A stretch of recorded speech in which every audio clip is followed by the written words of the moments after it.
तो दोस्तों आप सभी का स्वागत है आपके अपने YouTube channel VVN more study blog पर। तो दोस्तों आज हम देखेंगे कक्षा 9 से लेकर 12 तक हर एग्जाम में पूछा जाता है लैंगिक जनन और अलैंगिक जनन में अंतर, sexual reproduction and asexual reproduction में डिफरेंस। तो आज हम इसी के बारे में एकदम आसान तरीके से 5 डिफरेंस लाए हैं अलैंगिक जनन और लैंगिक जनन में। तो चलिए स्टार्ट करते हैं। Difference between in sexual and sexual reproduction, लैंगिक जनन और अलैंगिक जनन में अंतर। तो पहले हम अलैंगिक जनन में एक अंतर देखेंगे, फिर लैंगिक जनन में। तो लैंगिक जनन में पहला स्टार है, अलैंगिक जनन में एक ही जनक भाग लेता है, यानी अलैंगिक जनन में 2 जनक की आवश्यकता नहीं होता, एक ही जनक जो है अपने समान संतान उत्पन्न करने की क्षमता रखता है। और हमारा जो लैंगिक जनन है, लैंगिक जनन में प्राय 2 जनक भाग लेते हैं, यानी लैंगिक जनन में एक नर और एक मादा भाग लेते हैं, तब एक नया संतान का निर्माण होता है। और अलैंगिक जनन में एक ही जीव नए जीव की उत्पत्ति कर देता है। तो पहला पॉइंट और लैंगिक जनन और अलैंगिक जनन का आप लोग जान चुके होंगे। अलैंगिक जनन में क्या होता है, एक ही जीव जो है एक नए जीव की उत्पत्ति करता है।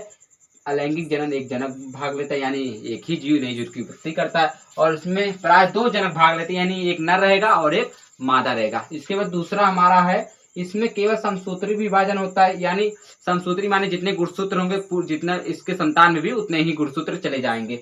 जैसे इसमें होंगे, मान लो 42 होंगे तो 42 उनके आने वाली संतान में भी 42 ही गुणसूत्र होंगे। और लैंगिक जनन में अर्धसूत्री विभाजन होता है, यानी इसमें जनन के समय अर्धसूत्री विभाजन होता है, जिसे मानव में गुणसूत्र की संख्या 46 होती है। जब इसमें अर्धसूत्री विभाजन होता है तो 46 का आधा हमारा 23 हो जाता है। तो ये अलैंगिक जनन में अर्धसूत्री विभाजन होता है।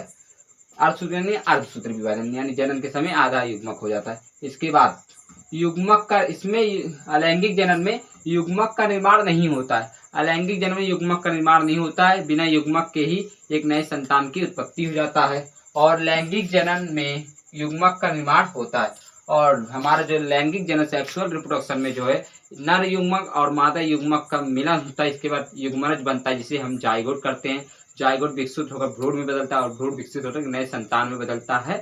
तो यही बताया गया है, लैंगिक जनन में युग्मक का निर्माण होता है, युग्मक के निर्माण से ही एक नई संतान का उत्पन्न होगा। इसके बाद अलैंगिक जनन का चौथा पॉइंट हमारा है, इसमें आनुवांशिक विभिन्नताएं नहीं हो पाई जाती, यानी जब इसमें युग्मक का निर्माण ही नहीं हो रहा तो आनुवांशिक विभिन्नताएं नहीं पाई, जिससे एकदम माता पिता के समान इनके संतान बनेंगे। और इसमें आनुवांशिक विभिन्नताएं पाई जाती है, यानी इसमें अपने माता पिता के समान नहीं बनेंगे, थोड़ा डिफरेंस बनेंगे। ओके। इसके बाद हमारा ये एक कोशिकी होते हैं, इसमें केवल एक कोशिका होती है, एक से अधिक कोशिका नहीं होते, एक ही कोशिका से इनका पूरा शरीर जो है बना होता है। और हमारा जो लैंगिक जनन है ये बहुकोशिकीय होते हैं, यानी इसमें जो जीव आते हैं एक से अधिक कोशिका से मिलकर बने होते, हर एक पार्ट में एक कोशिका पाई जाती है, तो ये बहुकोशिकीय होते हैं। और हम देख ले एक कोशिकीय के उदाहरण जैसे प्रोटोजोआ हो गया और मोनेना जगत, प्रोलिफेरा जगत आदि में जो है एक कोशिकीय जीव होते हैं। इसके बाद हमारा लैंगिक जनन बात कर ले तो कार्ड डेटा, यानी जिसमें रीढ़ की हड्डी होंगे वो लैंगिक जनन में आएंगे। और कशेरुकी जानवर जंतु इत्यादि हमारे लैंगिक जनन में आते हैं। तो ये हमारे हैं लैंगिक जनन के अंतर। एक बार हम स्पीड में देखते हैं, इसके बाद वीडियो को समाप्त करते हैं। अलैंगिक जनन में एक जनक भाग लेता है, केवल एक जनक से ही नई उत्पत्ति होता है संतान का।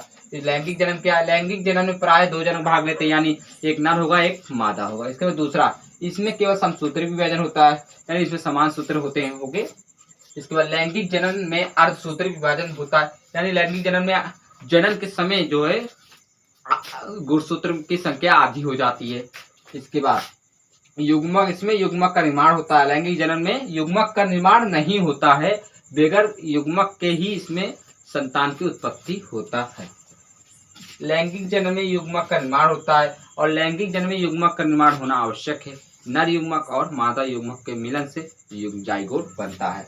इसके बाद हमारा चौथा पॉइंट, इसमें आनुवांशिक विभिन्नताएं नहीं पाई जाती, यानी जब इसमें युग्मक का निर्माण ही नहीं होगा, एक ही जीव से नई जीव की उत्पत्ति हो जा रहा है, तो इनमें आनुवांशिक विभिन्नता नहीं पाई। जैसे उनके पेरेंट्स रहेंगे एकदम उसी प्रकार उसके आने वाले संतान होंगे।